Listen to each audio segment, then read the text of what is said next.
ನಮಸ್ಕಾರ ಸ್ನೇಹಿತರೆ, ನಮ್ಮದು ಶ್ರೀ ಸಪ್ತಗಿರಿ ಮನೆಮದ್ದು ಚಾನಲ್ ಇದೆ. ಅದ್ರ ಮುಖಾಂತರ ಅನೇಕ ರೀತಿಯ ಎಪಿಸೋಡನ್ನು ಕೊಡ್ತಾಯಿದ್ದೀವಿ.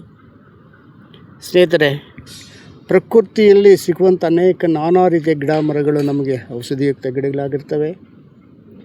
ಅವುಗಳನ್ನು ಉಪಯೋಗಿಸ್ಕೊಂಡ್ರೆ ನಮಗೆ ಯಾವುದೇ ಥರ ಕಾಯಿಲೆಗಳು ಬರೋದಿಲ್ಲ. ಪ್ರಕೃತಿ ನೋಡಿ ಎಷ್ಟು ಕೊಟ್ಟಿದೆ ಅಂತ. ನೋಡಿ, ಇದು ವಿಷ್ಣು ಪ್ಲ್ಯಾಂಟ್ ಅಂತ, ವಿಷ್ಣು ಗಿಡ ಅಂತ, ವಿಷ್ಣುಗೆ ಸಂಬಂಧಪಟ್ಟ ಗಿಡ. ಇದು ಆಲ್ಬಟ್ಲು ಅಂತಾರೆ ನೋಡಿ. ಇದು ಸಹದೇವ್ ಅಂತಾರೆ. ಇಲ್ಲಿ ಸಹದೇವ್ ಇದೆ ನೋಡಿ. ಪ್ರಕೃತಿ ಎಷ್ಟು ಗಿಡಗಳಿದೆ ನೋಡಿ, ಎಲ್ಲದರಲ್ಲೂ ಔಷಧಿಯುಕ್ತ ಇದೆ. ಇದನ್ನು ಯೂಸ್ ಮಾಡಿದಾಗ ಕಣ್ಣಿಗೆ ಏನೇ ತೊಂದರೆ ಇರಲಿ, ಹಾಲನ್ನು ಹಾಕುತ್ತೆ, ಬದ ಕಣ್ಣು ಸಂಬಂಧಪಟ್ಟ ಕಾಯಿಲೆಗಳು ಹೋಗ್ತದೆ. ಮತ್ತು ಇದೇ ಸೊಪ್ಪನ್ನು ಸ್ವಲ್ಪ ಚೆನ್ನಾಗಿ ಕ್ಲೀನ್ ಮಾಡಿ ಒಣಗಿಸಿ ಪುಡಿ ಮಾಡಿ ಸೇವನೆ ಮಾಡ್ತಾ ಬಂದರೆ ಅತಿ ಬೂಸ್ಟು ಶಕ್ತಿ ಕೊಡ್ತದೆ. ಈ ಒಂದು ಸೂರ್ಯ ಈ ಮತ್ತು ವಿಷ್ಣು ಪ್ಲ್ಯಾಂಟನ್ನು, ಇದು ಅಷ್ಟು ವಿಷ್ಣು ಬಳ್ಳಿಯನ್ನು ನಾನಾ ರೀತಿಯ ಕಾಯಿಲೆಗಳಿಗೆ ಉಪಯೋಗಿಸ್ಕೋಬೋದು. ಈ ಸಹದೇ ಗಿಡ ಹಲ್ಲು ನೋವಿಗೆ ಒಂದು ರಾಮಬಾಣ ಆಗಿರ್ತದೆ. ಒಂದೆರಡಲ್ಲ, ನಮ್ಮಲ್ಲಿ ಅಷ್ಟು ಪ್ರಕೃತಿಯಲ್ಲಿ ಅಷ್ಟು ಗಿಡ ಮರ ಬಲ್ಲೆ ಇದೆ. ಅದನ್ನು ಉಪಯೋಗಿಸ್ಕೊಂಡು ನೋಡಿ. ಇದು ಸೀಮೆಎಣ್ಣೆ ಗಿಡ ಅಂತಾರೆ. ಇದನ್ನು ಸೀಮೆಎಣ್ಣೆ ಗಿಡ ಮಲಬದ್ಧತೆ, ಪೈಲ್ಸ್ಗೆ, ಆ ಪೈಲ್ಸ್ ಬಂದಾಗ ಆ ಗಾಯಗಳಾದರೆ ಅದಕ್ಕೆ ಕಟ್ಟಲಿಕ್ಕೆ ಒಂದು ಔಷಧಿ ಆಗ್ತದೆ. ಅದೇ ನಮ್ಮ ತಿಂದ ಆಹಾರ ಜೀರ್ಣ ಆಗಿಲ್ಲ ಅಂದರೆ ಅದು ಮಲಬದ್ಧತೆ ಜಾಸ್ತಿ ಆದಾಗ ಈಸಿಯಾಗಿ ಬೇರೆ ಆಗಬೇಕು ನೋಡಿ. ಇದು ಬೇರಿ ಸೊಪ್ಪು ಅಂತಾರೆ. ಪ್ರಕೃತಿ ಎಷ್ಟು ನಮಗೆ ಕೊಡುಗೆಗಳಿದೆ ನೋಡಿ.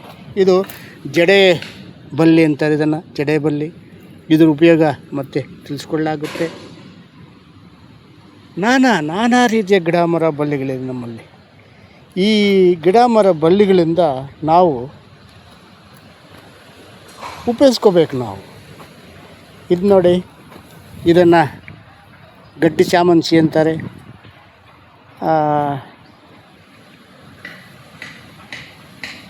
ಈ ನಾಟಿ ಸೇವಂತಿಗೆ ಅಂತಾರೆ, ಅಂದರೆ ಲೋಕಲ್ ಸೇವಂತಿ ಅಂತಾರೆ.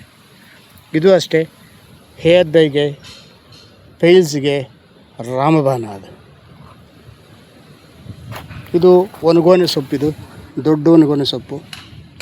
ಇದು ಅಷ್ಟೇ, ಬಂಗಾರ ನಾವು ತಿನ್ನೋಕ್ಕಾಗಲ್ಲ, ಆದರೆ ಬಂಗಾರ ಅಂಶ ಇದರಲ್ಲಿ ಜಾಸ್ತಿ ಇರ್ತದೆ. ಇಂತಹ ಗಿಡ ಮರಗಳು ನಮ್ಮಲ್ಲಿ ಅನೇಕ ಗಿಡ ಮರಗಳು ಔಷಧಿಯುಕ್ತವಾಗಿದೆ ನೋಡಿ. ಇದು ಕಾಡ್ತುಂಗೆ ಅಂತಾರೆ. ಇದನ್ನು ಸಹ ಅಷ್ಟೇ ನಾವು ಮೆಡಿಸಿನಲ್ ಯೂಸ್ಗೆ ಉಪಯೋಗಿಸ್ಕೋಬೋದು. ಎಲ್ಲ ಪ್ರತಿಯೊಂದು ಕಾಯಿಲೆಗಳಿಗೂ ಸಹ ಇದು ನೋಡಿ. ಇದು ಅಷ್ಟೇ, ನೋಡಿ ಈ ಥರ ಕಾಯಿ ಬರ್ತದೆ. ಇದು ಎಂಥ ಕಾಯಿಲೆಗಳಿಗಂದರೆ ಬಾಬಾ ನಾನಾ ರೀತಿಯ ಕಾಯಿಲೆಗಳಿಗೆ ಇದು ಔಷಧಿ ಆಗುತ್ತೆ ಸ್ನೇಹಿತರೆ. ಇಂತಹ ಗಿಡ ಮರಗಳು ನಮ್ಮ ಸುತ್ತಮುತ್ತಲು ಇದ್ದರೂ ಸಹ ನಾವು ಅದನ್ನು ಉಪಯೋಗಿಸ್ಕೊಳ್ಳಲ್ಲ. ಕಾರಣ, ನಾವು ರೆಡಿಮೇಡ್ ಅಂತ ಹಾಕ್ತೀವಿ. ಆ ರೆಡಿಮೇಡಿಗೆ ಹೋಗಿ ನಮ್ಮ ಜೀವನ ಹಾಳು ಮಾಡ್ಕೊತಾ ಇದ್ದೀವಿ ಸ್ನೇಹಿತರೆ. ಇದು ಪ್ರಕೃತಿ ಮೊರೆ ಹೋಗಬೇಕು. ಪ್ರಕೃತಿ ಮೊರೆ ಹೋಗೋದ್ರಿಂದ ನಮಗೆ ಯಾವ ಕಾಯಿಲೆಗಳು ಕಸಾರಗಳು ಬರಲ್ಲ. ಪ್ರಕೃತಿಯನ್ನು ಬಿಟ್ಟರೆ ನಾವು ಅನೇಕ ರೀತಿಯ ಕಾಯಿಲೆಗಳನ್ನು ಸ್ವೀಕರಿಸಿ ಎದುರಿಸಬೇಕಾಗುತ್ತೆ ಸ್ನೇಹಿತರೆ. ಆದ್ದರಿಂದ ದಯವಿಟ್ಟು ಈ ಪ್ರಕೃತಿಯಲ್ಲಿ ಎಲ್ಲ ರೀತಿಯ ಇದೆ. ಹಿರಿಯರು, ದೊಡ್ಡವರು, ಗುರು ಹಿರಿಯರು, ವಿಜ್ಞಾನಿಗಳು ಎಲ್ಲ ತಿಳಿಸ್ಕೊಟ್ಟಿದ್ದಾರೆ. ಅದನ್ನು ಫಾಲೋ ಮಾಡಿ ನೋಡಿ. ಗರಿಕೆ ಸೊಪ್ಪು, ಈ ಗರಿಕೆ ಇದು ಅಷ್ಟೇ, ರಕ್ತ ಕಟ್ಟಿದ್ದರೆ, ರಕ್ತದಲ್ಲಿ ವಿಲೀನ ಆಗಿದ್ದರೆ ರಕ್ತವನ್ನು ಕ್ಲೀನ್ ಮಾಡಲಿಕ್ಕೆ, ಗಾಯಗಳು ಕ್ಲೀನ್ ಮಾಡೋಕ್ಕೆ, ಗ್ಯಾಸ್ಟ್ರಿಕ್ಗೆ ಇದು ದಿವ್ಯ ಔಷಧಿ. ನಮಸ್ಕಾರ. ಇದನ್ನು ನೋಡಿ ಲೈಕ್ ಮಾಡಿ, ಶೇರ್ ಮಾಡಿ, ಸಬ್ಸ್ಕ್ರೈಬ್ ಮಾಡಿ. ಎಲ್ರಿಗೂ ಮುಟ್ಲಿ. ನಮಸ್ಕಾರ ಸ್ನೇಹಿತರೆ.